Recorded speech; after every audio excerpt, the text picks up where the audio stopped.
படத்தை மறு ஆய்வுக்கு அனுப்ப வேண்டும் என்று கோரிய நிலையில் அதை எப்படி அனுப்ப முடியும் என்பது தொடர்பாக நீதிபதி பல்வேறு கேள்விகளையும் முன்வைத்து வருகிறார்.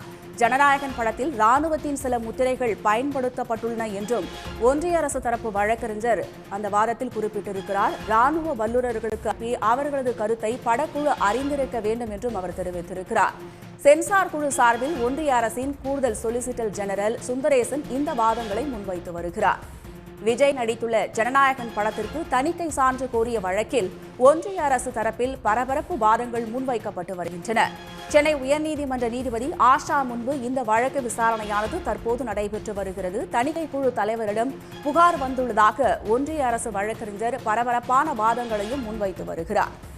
படத்தில் மத உணர்வுகளை புண்படுத்தும் வகையில் காட்சிகள் உள்ளதாகவும் அந்த புகார்கள் அனைத்தும் நீதிமன்றத்தில் தாக்கல் செய்யப்பட்டிருப்பதாகவும் கூறப்பட்டுள்ளது. இது பற்றிய மேலும் விவரங்களை தருகிறார் நமது செய்தியாளர் கிருஷ்ணா. இந்த வழக்கில் வாதம் பிரதிவாதம் தொடர்பான முழு விவரம். முக்கியமாக ஜனநாயகன் பட வழக்கு விவகாரம் தொடர்பாக இந்த சென்னை உயர்நீதிமன்றத்தில் நீதிபதி PT உஷா முன்பு தற்போது வழக்கு விசாரணை என்பது தீவிரமாக நடைபெற்று வருகிறது. இருதரப்பு வாதங்கள் என்பது முக்கியமாக நடைபெற்று வருகிறது. இதில் CFC தலைமையில் அந்த திரைப்பட சான்றிதழ் வழங்கும் அந்த வாரியத்திற்கு சார்பாக மத்திய அரசு வழக்கறிஞர் ARL சுந்தரேசன் ஆஜராகி வாதாடி கொண்டு வருகிறார். குறிப்பாக இந்த வழக்கு விசாரணையில் அவர் முன்வைக்கப்பட்ட வாதம் என்பது தணிக்கை குழு தலைவரிடம் இந்த ஜனநாயகன் படம் தொடர்பாக புகார் வந்திருக்கிறது, அது தொடர்பாகத்தான் இந்த நடவடிக்கை என்பது மேற்கொள்ளப்பட்டதாக தெரிவித்தார். குறிப்பாக எந்தெந்த காட்சிகள் நீக்கப்பட்டன என்பது குறித்தெல்லாம் நீதிபதி மத்திய அரசு வழக்கறிஞரிடம் கேட்டு தெரிந்து கொண்டிருக்கிறார். இந்த படத்தை பொறுத்தவரையில் படத்திற்கு எதிராக அளிக்கப்பட்ட புகார் என்பது நீதிபதி முன்பு தாக்கல் செய்யப்பட்டது. அந்த புகார் முழுவதையுமே நீதிபதி PT உஷா முழுமையாக படித்து இந்த புகார் என்பது நிலைக்கத்தக்கதல்ல என்று குறிப்பிட்டிருக்கிறார். இதற்கு முக்கியமாக கூறப்படுவது புகாரில் கூறப்பட்டுள்ள காட்சிகள் நீக்கப்பட்டுவிட்டது, எதற்காக இந்த புகார் வந்திருக்கிறது என்ற கேள்வியை நீதிபதி எழுப்பியிருக்கிறார். அதிலும் பதில் மனு தாக்கல் செய்ய அனுமதித்தால் இந்த நீதிமன்றம் கேட்கும் அனைத்து கேள்விகளுக்கும் முழுமையான பதில் அளிக்கப்படும் என்று மத்திய அரசு வழக்கறிஞர் ARL சுந்தரேஸ் தெரிவித்திருக்கிறார். ஏற்கனவே எனது ஆட்சேபங்கள் பரிசீலிக்கப்படவில்லை என்றுதான் அந்த புகாரில் தெரிவிக்கப்பட்டிருக்கிறது. அப்படி பார்க்கும் பொழுது இந்த புகார் என்பது மத்திய அந்த தணிக்கை வாரியத்திற்கு அனுப்பப்பட்ட இந்த புகார் என்பது நிலைக்கத்தக்கதல்ல என்ற ஒரு கருத்தை நீதிபதி முன்வைத்திருக்கிறார். தொடர்ந்து குழுவில் உள்ள உறுப்பினர்கள் புகார் பற்றி பேசியிருப்பதாகவும் படம் பார்த்த தணிக்கை குழு உறுப்பினர் அளித்த புகாரின் அடிப்படையே மறு ஆய்வு குழு அமைக்கப்பட்டுள்ளது என்றும் அந்த வாதம் என்பது மத்திய அரசு தரப்பிலிருந்து முன்வைக்கப்பட்டிருக்கிறது. படத்திற்கு UA சான்று வழங்க முடிவு செய்த பின் மறு ஆய்வுக்கு அனுப்பியது ஏன் என்ற ஒரு கேள்வியை நீதிபதி PT உஷா இந்த வழக்கின் போது முன்வைத்திருக்கிறார். குறிப்பாக படத்தில் பாதுகாப்பு படைகளின் சில சின்னங்கள் பயன்படுத்தப்பட்டுள்ளதாகவும் அதில் பாதுகாப்பு படைகளைச் சேர்ந்த நிபுணர்களிடம் ஆலோசனை என்பது பெற்றிருக்க வேண்டும் என்ற ஒரு வாதத்தை மத்திய அரசு வழக்கறிஞர் முன்வைத்திருக்கிறார். அதே நேரத்தில் ஒரு திரைப்படத்தை தணிக்கை குழு பார்வையிட்ட பிறகும் அதனை மறு ஆய்வுக்கு உத்தரவிட தணிக்கை குழு தலைவருக்கு அதிகாரம் உண்டு என்ற ஒரு முக்கியமான கருத்தை மத்திய அரசு தரப்பிலிருந்து வழக்கறிஞர் ARL சுந்தரேஸ் முன்வைத்திருக்கிறார். மறு ஆய்வு குறித்து ஏற்கனவே தயாரிப்பு நிறுவனத்திற்கு தகவல் அனுப்பினோம் என்றும் 14 காட்சிகளை நீக்க ஏற்கனவே பரிந்துரை செய்யப்பட்டதாகவும் தொடர்ந்து இந்த தணிக்கை வாரியம் தொடர்பாக மத்திய அரசு வழக்கறிஞரின் ARL சுந்தரேஸ் வாதம் என்பது இந்த விசாரணையின் போது முன்வைக்கப்பட்டு வந்து கொண்டிருக்கிறது. கிருஷ்ணா, இந்த படத்தை மறு ஆய்வுக்கு அனுப்புறோம் அப்படின்ற கோரிக்கை முன்வைக்கப்பட்டதா? அதற்கு பிரதிவாதங்கள் ஏதேனும் முன்வைக்கப்பட்டதா? நீதிபதி தரப்புல என்ன கருத்து தெரிவிச்சிருக்காங்க? நிச்சயமாக இந்த வழக்கை பொறுத்தவரையில் தயாரிப்பு நிறுவனம் தரப்பில் இருந்துதான் வழக்கு என்பது போடப்பட்டிருந்தது. குறிப்பாக சான்றிதழ் என்பது வழங்கப்படவில்லை என்றும் தணிக்கை செய்யப்படவில்லை என்றும் புகார் வந்தது தொடர்பாகவும் இந்த வாதங்கள் இன்று நேற்று முன்வைக்கப்பட்டு இந்த வழக்கு இன்று இந்த விசாரணை மீண்டும் எடுத்துக் கொள்ளப்பட்டது. தொடர்ந்து மத்திய அரசு தரப்பில் இருந்து ARL சுந்தரேஸ் இந்த தொடர்பாக பல்வேறு விளக்கங்களை முன்வைத்திருந்தார். இந்த விளக்கத்தில் குறிப்பாக அவர் தெரிவிப்பது நீதிமன்றம் தரப்பிலிருந்து பல்வேறு கேள்விகள் முன்வைக்கப்படுகின்றன, அதற்கு கால அவகாசம் என்ற ஒரு வாதத்தை தொடர்ந்து மத்திய அரசு வழக்கறிஞர் முன்வைத்திருக்கிறார். குறிப்பாக இவர் வாதங்களை முன்வைக்கும் பொழுது ஒரு திரைப்படத்தை தணிக்கை குழு பார்வையிட்ட பிறகும் அதனை மறு ஆய்வுக்கு உத்தரவிட தணிக்கை குழு தலைவருக்கு அதிகாரம் உண்டு என்ற அந்த வாதத்தை முழுமையாக முன்வைத்திருக்கிறார். மேலும் மறு ஆய்வு குறித்து ஏற்கனவே தயாரிப்பு நிறுவனத்திற்கு தெரிவிக்கப்பட்டதாகவும் மத்திய அரசு வழக்கறிஞர் தெரிவித்திருக்கிறார். இந்த விவகாரத்தில் தணிக்கை குழு தலைவர் ஆய்வுக்குழுவின் பரிந்துரைகளில் திருப்தி அடையவில்லை என்றால் அவர் ஒரு திரைப்படத்தை மறு பரிசீலனைக்காக மறு ஆய்வுக்குழுவிற்கு அனுப்பலாம். அந்த அதிகாரத்தின் அடிப்படையிலேயே இந்த முடிவு என்பது எடுக்கப்பட்டிருப்பதாக மத்திய அரசு தரப்பிலிருந்து ஆஜரான வழக்கறிஞர் முன்வைத்திருக்கிறார். இந்த வாதங்களை கேட்ட நீதிபதி இங்கு அனைத்து வழக்கிற்கும் இது மாறாக இருக்கிறது, வழக்கத்திற்கு மாறாக இருக்கிறது என்ற ஒரு கருத்தை முன்வைத்திருக்கிறார். மேலும் முதல் தணிக்கை குழுவில் இருந்து 5 பேர் மறு ஆய்வு குழுவில் இருக்க மாட்டார்கள், வேறு 5 இருப்பர், வேறு நபர்கள் தான் இந்த மறு ஆய்வு குழுவில் இருப்பார்கள். அவர்கள் மீண்டும் ஆய்வு செய்து அது தொடர்பான கருத்துக்களையும் அதாவது சான்றிதழ் தொடர்பாகவும் தெரிவிப்பார்கள் என்று மத்திய அரசு தரப்பிலிருந்து வழக்கறிஞர் வாதத்தை முன்வைத்திருக்கிறார்.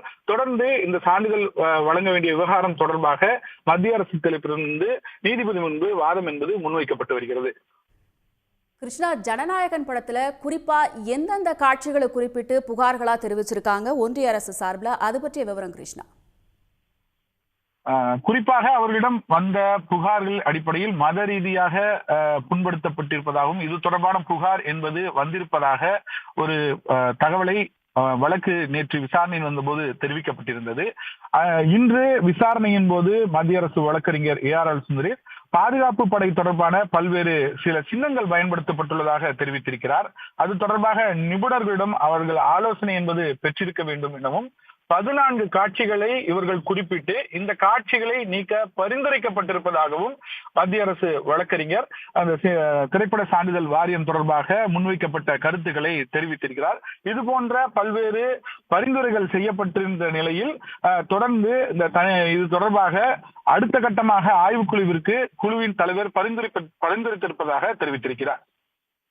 இப்போ ஒன்றிய அரசு சார்பாக குறிப்பிட்ட அந்த காட்சிகள் எல்லாம் நீக்கப்பட்டு விட்டதா, அது தொடர்பாக நீதிமன்றத்தில் சமர்ப்பிக்கப்பட்டிருக்கிறதா, இதற்கு என்ன சொல்லியிருக்காங்க படக்குழு தரப்புல? தற்போது வரை இந்த வழக்கை பொறுத்தவரையில் திரைப்பட சான்றிதழ் வாரியம் தரப்பில் என்ன மாதிரியான பதில் என்பது தெரிவிக்கப்பட்டிருக்கிறது, அவர்கள் என்ன நடவடிக்கை எடுத்திருக்கிறார்கள் என்பதை தெரிந்து கொள்ளவே இன்று விசாரணை என்பது ஒத்திவைக்கப்பட்டது.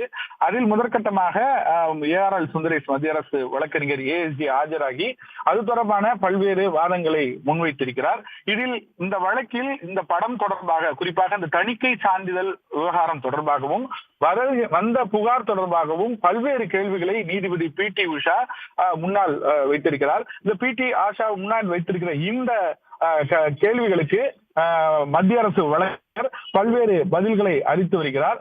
அதில் தாங்கள் இந்த பட தயாரிப்பு நிறுவனத்திற்கு என்ன மாதிரியான பரிந்துரைகளை வழங்கியிருக்கிறோம், என்னென்ன மாதிரியான காட்சிகளை நீக்க தெரிவித்திருக்கிறோம் உள்ளிட்ட பல்வேறு தகவல்களை இந்த வாதத்தின் முன்பு முன்வைத்திருக்கிறார். அது மட்டுமல்லாது இது போன்ற குறைகள் இருக்கும் பட்சத்தில் இந்த குழுவின் தலைவர் அதாவது இந்த ஆய்வு செய்யும் இந்த குழுவின் தலைவர் மறு ஆய்வு செய்ய அவருக்கு அதிகாரம் உண்டு எனவும் அந்த அடிப்படையில் தான் மீண்டும் மறு ஆய்வு செய்ய அனுப்பப்பட்டிருப்பதாக தெரிவித்திருக்கிறார். ஏற்கனவே இருக்கும் 5 பேர் கொண்ட குழு இந்த படத்தை மீண்டும் ஆய்வு செய்யாதெனவும் புதிதாக 5 நபர்கள் இந்த மறு ஆய்வு செய்ய உள்ளார்கள் எனவும் மத்திய அரசு தரப்பிலிருந்து வழக்கறிஞர் இந்த வழக்கில் ஆஜராகி வாதத்தை முன்வைத்துக் கொண்டு வருகிறார். சென்சார் குழு செயல்பாடு தொடர்பாக ஒன்றிய அரசு தரப்பு வழக்கறிஞர் என்னென்ன கருத்துக்கள் எல்லாம் முன் வச்சிருக்காரு கிருஷ்ணா? நிச்சயமாக ஜனநாயக படம் பொறுத்தவரையில் நிறுவனமான கேபிஎன் புரொடக்ஷன் தரப்பிலிருந்து தான் இந்த வழக்கு என்பது தொடரப்பட்டது. முக்கியமாக இந்த தணிக்கை சான்றிதழ் தொடர்பாக தான் வழக்கு என்பது தொடரப்பட்டது. இன்று நீதிபதி முன்பு விசாரணைக்கு வந்தபோது ஏஎஸ்ஜி அதாவது அடிஷனல் சொலிசிட்டர் ஜெனரல் மத்திய அரசு வழக்கறிஞர் ஏஆர்எல் சுந்தரேஷ் ஆஜராகி இந்த வழக்கை பொறுத்தவரையில் திரைப்பட சான்றிதழ் வாரியம் என்னென்ன மாதிரியான நடவடிக்கைகளை மேற்கொண்டது என்பது குறித்து ஒவ்வொரு பாயிண்டாக தெரிவித்திருக்கிறார். அந்த அடிப்படையில் இந்த விவகாரத்தில் படத்திற்கு எதிராக புகார் வந்திருக்கிறது என்ற கருத்தை முன்வைத்தார். அந்த புகார் தொடர்பான கடிதத்தை நீதிபதி கேட்டதை அடுத்து அவருக்கு சமர்ப்பித்திருக்கிறார். அதனை அடுத்து இந்த படத்தில் 14 காட்சிகள் நீக்க பரிந்துரைக்கப்பட்டிருப்பதாக மத்திய அரசு தரப்பிலிருந்து தெரிவிக்கப்பட்டிருக்கிறது. அது மட்டுமல்லாது இந்த படத்தை பொறுத்தவரையில் பாதுகாப்பு தொடர்பான சின்னங்கள் பயன்படுத்தப்பட்டிருப்பதாகவும் அதற்கு உரிய நிபுணர்கள் ஆலோசனை என்பது பெற்றிருக்க வேண்டும், அவற்றையெல்லாம் பெற்றிருக்கிறாரா என்ற ஒரு சந்தேகம் எழுந்திருப்பதாகவும் ஏஎஸ்ஜி ஏஆர்எல் சுந்தரேஷ் இந்த வாதத்தை முன்வைத்திருக்கிறார். இந்த படத்தை பொறுத்தவரையில் மறு ஆய்வு செய்வதற்கு குழுவிற்கு பரிந்துரை செய்ய அதிகாரம் உண்டு எனவும் அந்த குழுவின் தரவிற்கு இந்த முழுமையான அதிகாரத்தின் அடிப்படையில் மறு ஆய்வு செய்ய பரிந்துரைக்கப்பட்டிருப்பதாக இந்த வாதங்களை முன்வைத்திருக்கிறார். இந்த தகவல்கள் அனைத்தையுமே பட தயாரிப்பு நிறுவனத்திற்கு ஏற்கனவே தகவல்கள் கொடுக்கப்பட்டிருப்பதாகவும் மத்திய அரசு வழக்கறிஞர் இந்த வழக்கின் வாதத்தில் முன்வைத்துக் கொண்டு வருகிறார். உடனுக்குடன் செய்திகளை தெரிந்து கொள்ள சன் நியூஸ் பெல் ஐகானை கிளிக் பண்ணுங்க.